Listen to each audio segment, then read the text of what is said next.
Bine v-am găsit, bine v-am regăsit, dragilor din Zodia Berbec, oriunde v-ați afla.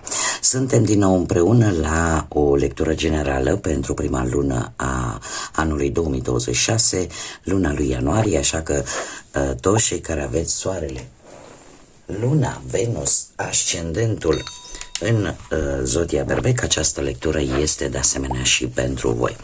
Și în timp ce voi pune câte o carte, așa cum bine știți, cei care mă urmăriți de ceva vreme, pentru a vedea imaginea de ansamblu a întregii luni ianuarie pe săptămâni, da?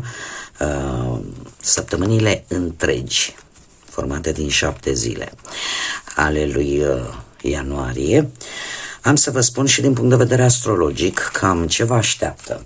Trebuie să știți așa la nivel general că până cam pe 20 ianuarie, când încă se mai află așa o multitudine de planete în Capricorn, asta vă va îndemna sau va fortifica, ca să zic așa, mai mult ambițiile voastre la nivel profesional. Dar în aceeași măsură vine și cu o anumită rezistență vis-a-vis de persoanele din jurul vostru. Ideea asta de a realiza ceva în cariera voastră, dar în același timp rezistența la ceea ce spun ceilalți, e posibil să vă cam irite și să fie un început de lună destul de dur, dar nu imposibil de dus, pentru că chiar dacă vei avea parte de un pic de stres, de un ambient un pic agitat, în momentul în care, nu știu, aici e mai mult un sfat astrologic, în momentul în care simțiți că răbdarea e pe punctul de a se termina și sunteți pe punctul de a exploda, nu știu, încercați să faceți plimbări prin natură, relaxați-vă, pentru că după data de 20 ianuarie, oamenii care într-adevăr sunt necesari în viața voastră și care într-adevăr vor să vă ajute și care într-adevăr vor să vă sprijine, vor fi acolo pentru voi și în felul acesta, după data de 20 ianuarie, stresul încet dispare și tu îți recuperezi energia caracteristică. De asemenea, Jupiter poate să agite un pic viața familiară și mai ales pentru cei care sunteți în al doilea decan, și aici fac o mică paranteză, pentru cei care vor să știe în ce decan se află, căutați pe canalul meu în lista Tarot 2025, în listă o să găsiți, știu că sunt multe lecturi acolo, dar dacă aveți răbdare puteți găsi niște clipuri în care eu am făcut pentru fiecare zodie în parte caracteristicile zodiei generale, dar și pe decani. Și în felul ăsta puteți să aflați și care este decanul vostru în cazul în care nu-l știți, și am închis paranteza. Revenind la luna ianuarie, ar trebui poate ca o anumită situație financiară să fie destul de plină de surprize, așa că încercați pe cât posibil să le rezolvați, să le canalizați, să le manevrați în așa fel încât aceste surprize să fie pozitive și nu negative. Trebuie să vă mai spun că avem pe Neptun, care iese din Pești și intră în semnul vostru pe 26 ianuarie, iar cumva personalitatea voastră revoluționară va simți așa foarte multă forță la nivel spiritual. Și asta vă poate ajuta să vă deschideți către ceva ce încă, chiar dacă nu se vede, voi veți sau ar trebui cel puțin să îmbrățișați acest proces binecuvântat care vine în viața voastră.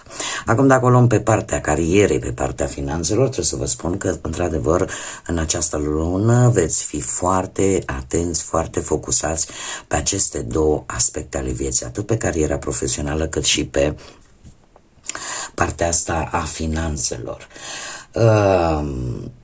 Eu aș spune că cel puțin până în 20 ianuarie ar trebui să mergeți cât mai calm dar să nu vă pierdeți ambiția, să nu vă pierdeți focusul și ar fi bine să nu spuneți tuturor așii voștri din mânecă, mai ales să o faceți într-o manieră foarte rapidă sau prea curând, pentru că e posibil ca cei care te înconjoară să nu prea îl aprecieze și asta să vă aducă anumite frustrări.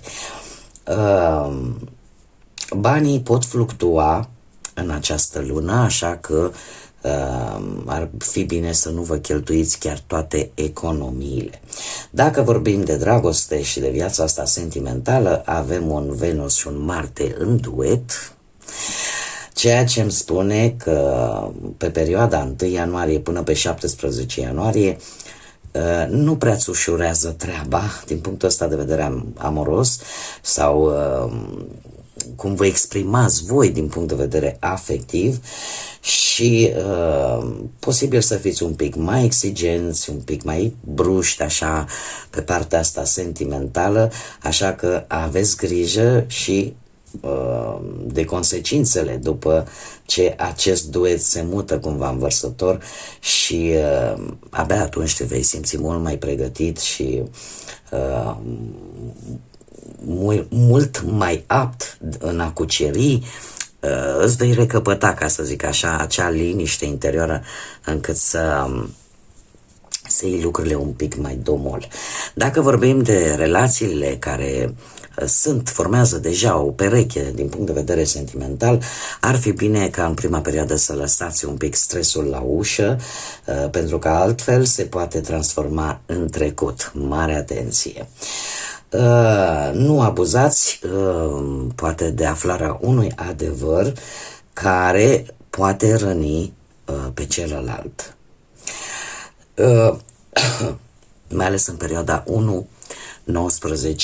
ianuarie și aveți un pic mai multă grijă la sensibilitatea celuilalt. După data de 17 ianuarie sunteți un pic mai drăguți, așa vă reveniți, iar după 23 încet lucrurile revin în matca lor și totul merge bine. Este o perioadă de început a anului în care să zicem că sunteți destul de provocați. Cei singuri pot avea o aventură poate chiar la locul de muncă, iar asta ar putea să aibă loc în primele 15 zile, în primele 2 săptămâni ale lunii ianuarie, dar știți cum e, de obicei ce este ușor și posibil de obținut, nu este neapărat și sigur. După 17 ianuarie, Venus și Pluton ar putea să-ți ușureze, ca să zic așa, obținerea unei întâlniri pasionale, eu aș spune un pic ieșită din comun. Așa că, dragilor, începutul primele 2 săptămâni, în mare așa la nivel general, primele 2 săptămâni din ianuarie nu vor fi, să zicem, cele mai bune săptămâni ale voastre, dar încet lucrurile se vor clarifica. Oricum, așa cum am mai spus și la celelalte lecturi, când am vorbit de zodia voastră, nu uitați, voi sunteți protagoniști acestui an, este un an tare bun dacă se îndeplinesc anumite condiții și dacă sunteți un pic atenți și nu vă pierdeți cu firea. Acum trecem la cărțile noastre și haideți să vedem prima săptămână întreagă din ianuarie, cu ce vine sau cu ce iese în evidență. Este timpul să ieși și să te distrezi. Este un îndemn, așa cum am mai spus și din punct de vedere astrologic, de a nu lăsa ca toată această agitație internă să vă afecteze. Când simțiți că sunteți, cum am mai spus, pe punctul de a exploda, nu știu, faceți ceea ce știți voi că vă calmează pentru a nu strica anumite relații, pentru a nu strica ceea ce mai târziu s-ar putea să vă folosească. A doua săptămână se pare că lucrurile încet, da, pe măsură ce ne apropiem de sfârșitul lui ianuarie, avem un îndemn de a ieși cu prietenii, de a ieși cu acele persoane care vă fac bine, acele persoane care vă dă acea stare de bine, va fi un lucru important. Cea de-a treia săptămână avem porcușorul care vine cu atenționare la lăcomie. Încercați să nu faceți mai multe lucruri dintr-o dată sau să nu cereți mai mult decât ar trebui. Este, după cum bine vedem, cam pe toată luna apare această tendință de a cumva de a fi cumpătat, de a nu lăsa, știți cum veți fi ca o gheață, nu, ca un foc, mai bine zis, sub gheață, care arde acolo mognit și care abia așteaptă să iasă la suprafață. Încercați pe cât posibil să găsiți acele modalități în care să nu vă folosiți impulsivitatea caracteristică. Cea de-a patra săptămână și ultima din ianuarie veți descoperi că cineva foarte cunoscut vouă nu este tocmai sincer cu voi. Și asta s-ar putea să vă ajute pe viitor. O să vedem, desigur, de-a lungul anului cum vor evolua lucrurile, dar să știți că și de-a lungul, cel puțin în prima jumătate a lui 2026, dacă sunt lucruri care trebuie aflate, se vor afla. Dar ce n-a apărut în 2026, posibil să apară în prima jumătate a lui 2026. Energia voastră de-a lungul lui 2020, al lui ianuarie 2026, îmi cer scuze, îmi spune în felul următor, că vreți să vă reorganizați, se vede clar atât pe plan profesional, cel puțin o reorganizare pe care voi o vizualizați pe o perioadă medie de timp, dar vine cu atenționare, aveți grijă la investiții, aveți grijă la bănuți, așa cum bine am văzut și din punct de vedere astrologic, și se pare că atât pe parte de sănătate, cât și pe parte intimă, da? Din păcate nu este o lună tocmai bună. Asta cu siguranță că o să vă afecteze un pic. Ce ar mai fi de spus? Faptul că energia voastră este influențată foarte mult de cumva de acest Neptun care iese din Pești și undeva pe 26, așa cum v-am mai spus, intră în semnul vostru. Avem Luna, care este guvernată de către zodia Pești și care îmi vorbește tare mult de intuiție. Ar fi bine, cel puțin în ultima perioadă a lui ianuarie, să vă ascultați intuiția. Este adevărat că veți fi destul de tulburați, cel puțin luna asta îmi spune, lucrurile la început nu o să vi se pară foarte clar, dar și asta vă poate afecta pentru că starea asta, energia asta voastră care arde acolo la foc mognit, e posibil să vă afecteze chiar și pe planul ăsta al sănătății. Știm foarte bine, nu prea multă anxietate, prea mult stres nu face bine la om. De asemenea, vă poate afecta și viața intimă, viața sentimentală, tocmai din cauza acestui lucru. Așa că energia voastră cumva se verifică și are o corelație cu partea astrologică. Haideți să vedem acum, să le luăm pe rând, să vedem ce ne spune și tarotul, ce vine pentru dragii mei din Berbec în luna lui ianuarie. Și, desigur, așa cum bine știți, vom începe cu planul ăsta al muncii. Să vedem. Al muncii, după aceea al bănuților și viața sentimentală. Pe planul muncii. Pe planul muncii Să știți că se întrevăd acum că va fi la început, că va fi la sfârșit, dar într-adevăr aici se vede o dorință foarte mare de a realiza un proiect, dar nu știu, un proiect care ține foarte mult de familie sau de colaborarea cu anumiți membri ai familiei, care trebuie să vă spun că într-un final va avea succes. Este un proiect personal, este un vis, o dorință personală pe care voi vreți să o puneți în aplicare, ori cu anumiți membri din familie, ori cu ajutorul familiei și care într-adevăr vă va duce la un succes. Sau cel puțin până la sfârșitul lui ianuarie, când lucrurile vor începe să se miște. 9 de monede îmi vorbește de o situație, o avansare, ceva care, o șansă care poate apărea pe planul ăsta al muncii și care vă poate ajuta să creșteți, să avansați, iar 10 de cupe, desigur, vine cu o importanță pe care voi o aveți, poate la locul vostru de muncă sau pur și simplu încrederea în voi, în forțele voastre, vă poate ajuta chiar să profitați din plin de această ofertă și să găsiți chiar și un job destul de satisfăcător. Acum 6 de bâte vine cu o recunoaștere. Și eu aș spune că jobul pe care unii dintre voi îl vor putea găsi în această lună, cred că dorința voastră este una de a găsi poate un job satisfăcător, dar veți găsi ceva mai mult de atât. Că este vorba de o afacere proprie, că este vorba de o ofertă foarte bună. Pentru voi va fi mai mult decât v-ați fi așteptat din punctul ăsta de vedere al muncii.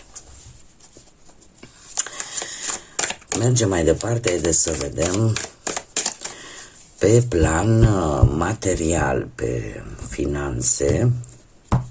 Am simțit nevoia să bat cărțile. De obicei nu le bat, dar am simțit nevoia să le bat din nou. Haideți să vedem. Pe plan financiar. Interesant. Pe plan financiar, dragilor, o conexiune foarte bună. Cu 2 de cupe aș spune că finanțele totuși încet încet se vor echilibra. Nu va fi ceva wow, dar va fi, cum să spun eu, cam atât cât îți trebuie. Cel puțin în această primă lună din an. Dar, cum am mai spus, există aici o conexiune foarte bună. O conexiune foarte bună. Că e cu perechea ta, că e vis-a-vis de o situație legată de bani, cumva lucrurile merg bine. Merg bine și avem desigur și un 9 de cupe și un 8 de bâte. 9 de cupe îmi spune că încet, încet parcă problemele așa încep să se îndepărteze vis-a-vis de partea asta a finanțelor. Posibil să rezolvați anumite situații legate de bani și chiar unii ar putea să-și recupereze anumite datorii destul de repede, într-un mod destul de rapid cu acest 8 de bâte. Este o situație materială care va merge în creștere, un lucru important, tocmai datorită unor decizii corecte pe care voi le veți lua în această lună. Atenționarea, într-adevăr, există, trebuie să, cum să spun eu, să nu cheltuiți în lucruri care chiar nu au importanță. Și atunci se verifică, așa cum am mai spus și din punct de vedere astrologic, unde într-adevăr ți se aduce aminte să ai grijă cu economiile, da? Să nu cheltui până la ultimul bănuț.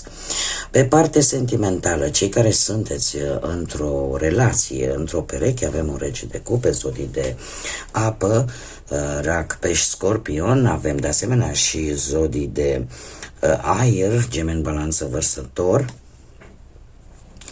Dragilor, în relația voastră, eu aș spune, mai ales cei care aveți poate și un ascendent în zodie de apă, Rac pe Scorpion, aș spune că sunteți destul de diplomați, destul de înțelegători, destul de blânzi. Și eu aș mai spune că pentru voi, cel puțin în acest început de an, sunt foarte importante atât stabilitatea și siguranța financiară, dar cât și relația voastră, sentimentele, emoțiile voastre. Chiar dacă cu acest 10 de bâte apare o supraîncărcare de multă responsabilitate, poate unii dintre voi chiar duc o luptă pentru a vă salva poate relația, există, din câte văd eu aici, și situația în care unul dintre voi va încerca în această lună să-și impună punctul de vedere într-o manieră destul de directă și destul de deranjantă. Că puteți fi voi, că poate să fie celălalt, aici voi trebuie să adaptați.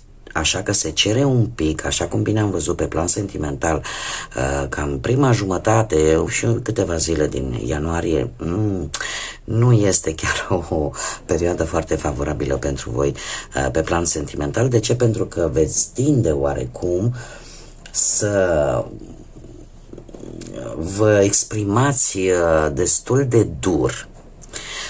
de dur și cu predilecție cei care poate aveți și vreun ascendent în vreo zodie de aer, Gemeni, Balanță, Vărsător. Cineva aici își va exprima autoritatea într-un mod foarte dur, foarte ferm și încercarea asta de a-l domina mai mult pe celălalt nu aduce o energie foarte bună, așa că se cere un pic de moderație în această lună. Mergem mai departe, cei care sunteți singurei. Nu știu dacă zodia Săgetător vă spune ceva sau zodiile de pământ, Taur, Fecioară, Capricorn. Trebuie să vă spun că voi sunteți totuși, aș zice, aveți un început, din punct de vedere sentimental, un început de an destul de temperat, destul de moderat, pentru că veți încerca cât veți putea voi să depășiți anumite, anumite acceptări. Să încercați, este ca o analiză internă pe care voi o veți face încă de la începutul anului, în a vă accepta pe voi cu bune, cu rele și a încerca cumva să vă echilibrați un pic mai mult. Modul în care vedeți poate o viitoare relație sau modul în care alegeți persoana care să formeze parte din viața voastră. Acum, am o regină de monede.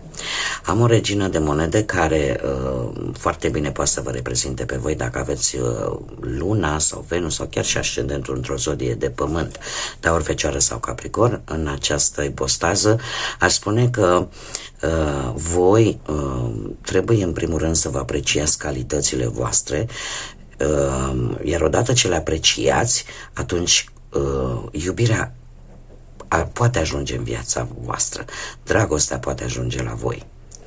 Nu încercați să fiți ceea ce nu sunteți doar pentru a atrage atenția cuiva, pentru că voi aveți destule calități pe care alții cu siguranță le-ar aprecia și atunci iubirea vine în viața voastră. E adevărat, avem și un 5 de monede care cumva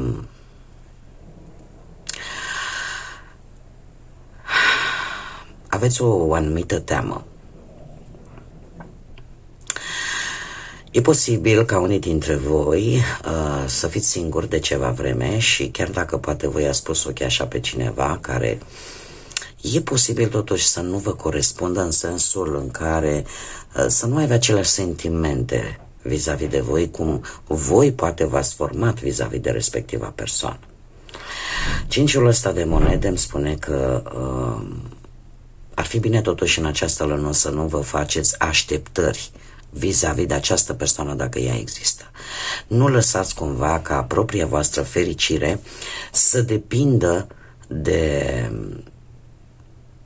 de acest lucru, pentru că e posibil ca această persoană care posibil să vă intereseze să plece și să vă lase iară în această singurătate care vouă nu o să vă cadă atât de bine. E posibil ca această persoană care pe voi vă interesează, pentru cei care rezonați cu acest mesaj, să aibă legătură cu zodiile de pământ, Taur, Fecioară, Capricorn. Doar că trebuie să vă spun că această energie este o energie foarte independentă, este o energie care caută un anumit tipar. Un tipar în care să se oglindească propria personalitate, iar dacă voi nu corespundeți cu acest tipar, șansele cumva ca sentimentele acestei persoane să se schimbe sunt destul de mici. Noi mergem mai departe și haideți să vedem ce inițiale de nume, prenume, pseudonim sau poreclă de persoane cu care voi puteți interacționa de-a lungul lui ianuarie și care vor avea o anumită importanță pentru voi. Începem cu litera O. Ia să vedem. Litera G, litera P, încă o dată litera O. Haideți să mai scoatem. Litera K de la kilogram, litera H, litera S și litera W. Ca și zodii, în afară de cele pe care tocmai vi le-am enunțat în lectură, aș zice că predomină zodiile de apă în mare parte, Rac, Pești, Scorpion, și zodiile de aer, Gemeni, Balanță, Vărsător. Mai puțin este adevărat zodiile de foc, la fel ca și voi, Berbec, Leu, Săgetător. Haideți să vedem acum și ce mesaj am din partea îngerilor pentru voi, alături de numerele importante de știut pentru această lună ianuarie, pentru dragii mei din Berbec. Haideți să vedem. Și avem îngerul Haziel.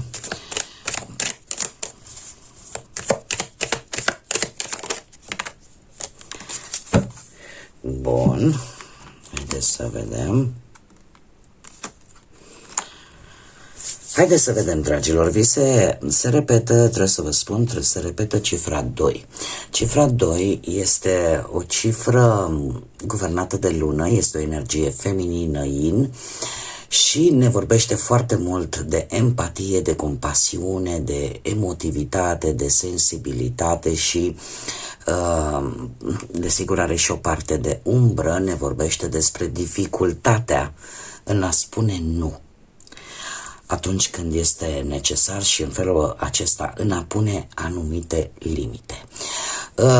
Îmi vorbește foarte mult de dorința unora dintre voi, mai ales cu intrarea acestui Neptun în zodia voastră către sfârșitul lui ianuarie, și se accentuează un pic dorința de a ajuta pe ceilalți și în felul acesta e posibil să vă neglijați un pic pe voi.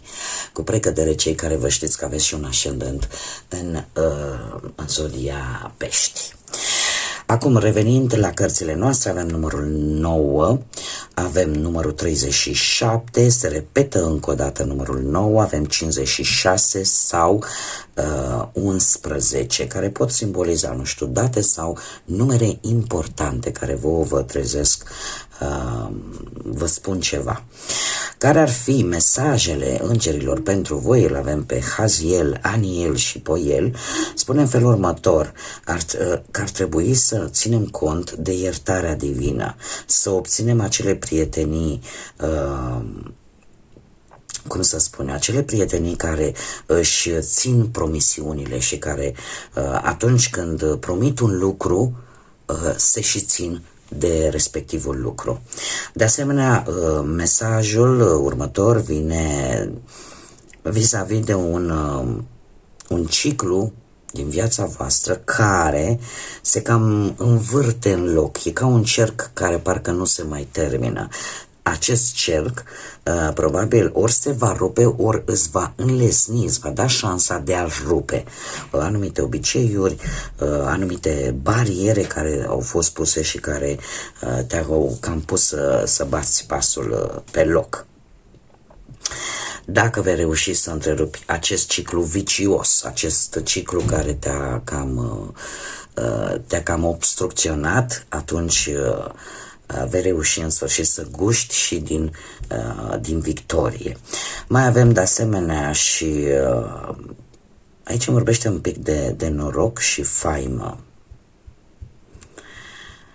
De noroc și faimă, dar acest noroc și această faimă vine cu un sprijin divin și vine în mare parte, ține de acea necesitate de a te echilibra, indiferent de ce aspect al vieții vorbim, de a-ți da seama de fapt ce este important pentru voi și a te canaliza pe acest lucru, de a nu te mai arunca în 20.000 de lucruri și a te canaliza strict pe ceea ce este cu adevărat important pentru tine, indiferent de ce aspect al vieții vorbim.